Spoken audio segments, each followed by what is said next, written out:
Dan insya Allah kita doakan bersama tahun depan mudah-mudahan ya Pak Sam ya. Ya, insya Allah nanti segera tukin dari Kementan ini bisa meningkat 100%, begitu ya. Itu aturan yang memang tidak boleh dilanggar, ya, yang diamanahkan oleh Sekretariat Negara, oleh Presiden dan pemerintah, bahwa pemindahan ini tidak boleh merugikan atau mengurangi kesejahteraan dari rekan-rekan penyuluh.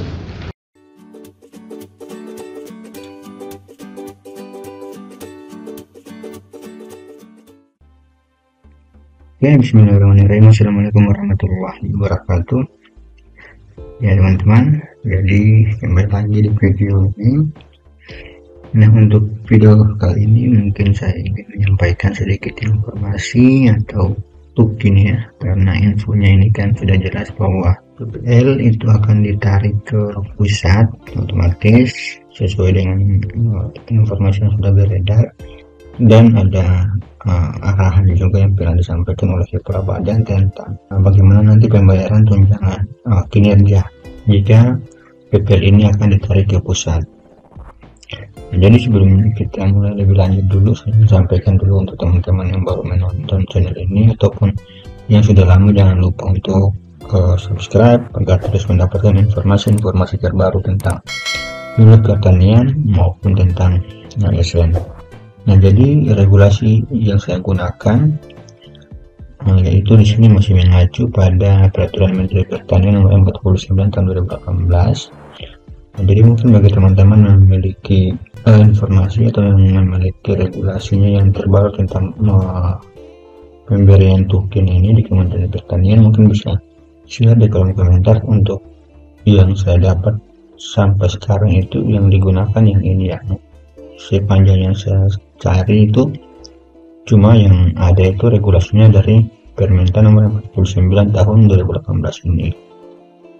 Nah, jadi juga saya menggunakan ini teman-teman, penetapan hasil evaluasi jabatan di lingkungan instansi daerah dari PAN-RB sebagai patokan untuk kelas jabatannya pada saat pemberian tukin nanti. Jadi karena pembayaran token itu berdasarkan nanti kelas jabatan.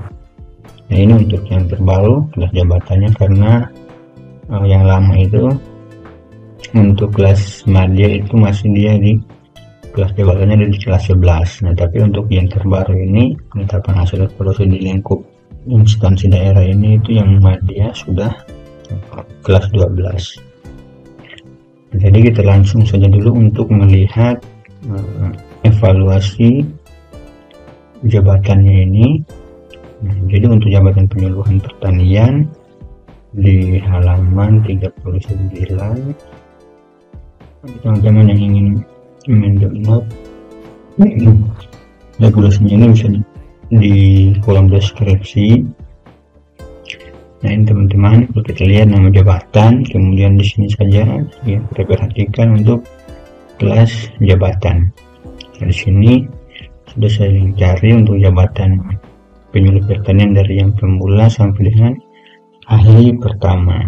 Jadi untuk kelas jabatannya di sini dari 5, yang ahli pertama di sini ada 8 nanti sampai ahli utama, dan yang pemula dari keterampilan atau jabatan keterampilan itu dari pemula sampai dengan penyelia. Oke, kita kembali lagi di Peraturan Menteri Pertanian.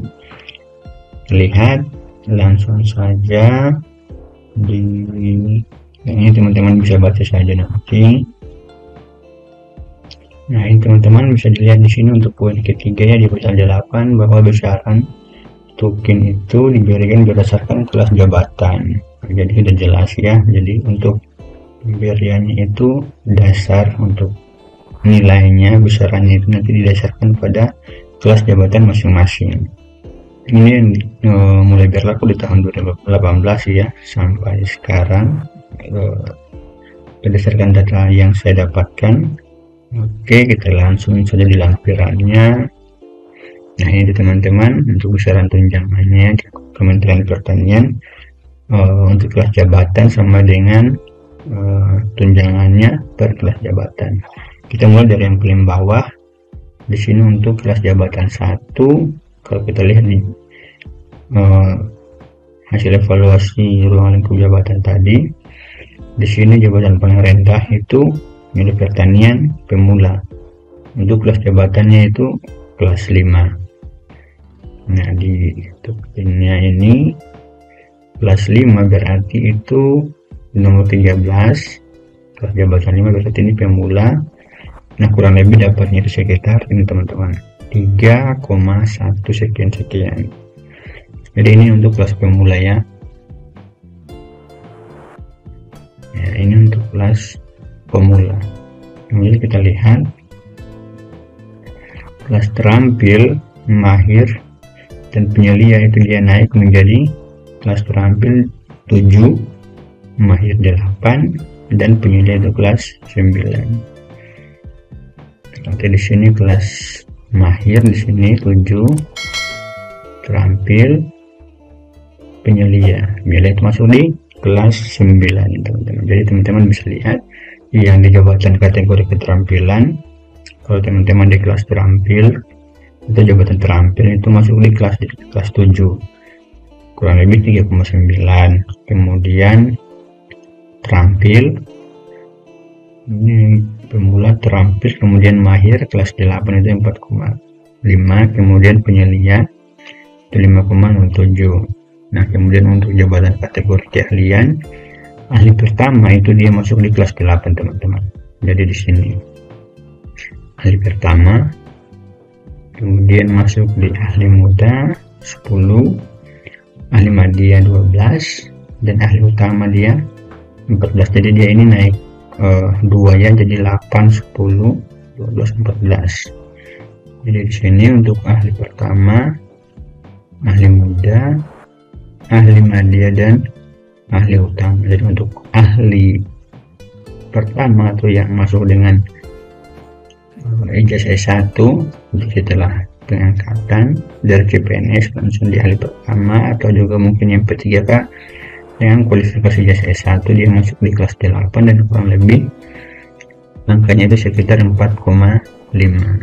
Begitu juga dengan ahli muda itu kurang lebih 5,9, kemudian ahli madya itu 9,8 sampai dengan ahli utama.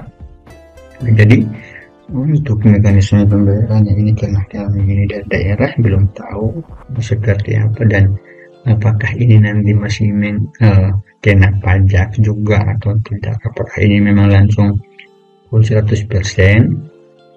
Jadi yang mungkin perlu kita ketahui bersama bahwa yang namanya kinerja biar nanti diberikan berdasarkan kinerja kita atau berdasarkan penilaian yang mungkin dari hasil kinerja kita. Jadi kalau kita mau mendapatkan full, misalnya untuk ahli pertama di sini kelas 8 kurang lebih 4,5, ini mungkin kalau kita sesuaikan untuk pembayaran TPP itu kan ada juga nilainya. Jadi misalnya berapa persen lah, rata-rata kan kita bisa lihat itu penilaian dari atasan atau kita diberikan nilai itu kurang lebih 93 sampai dengan 95, 98. Jadi besaran yang kita dapat juga misalnya di TPP itu tidak 100%.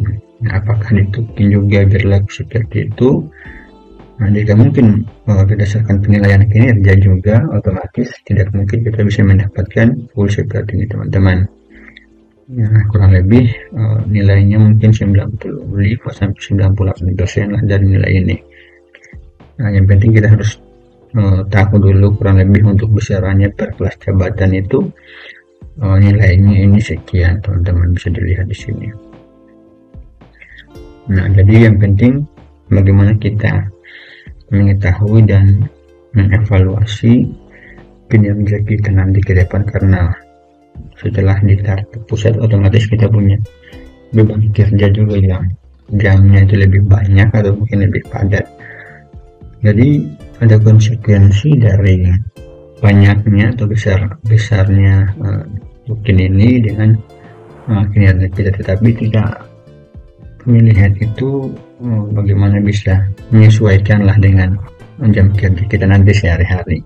Yang penting kita tetap semangat saja untuk bekerja untuk memulainya. Jadi kurang lebih seperti itu teman-teman, untuk sekedar info saja.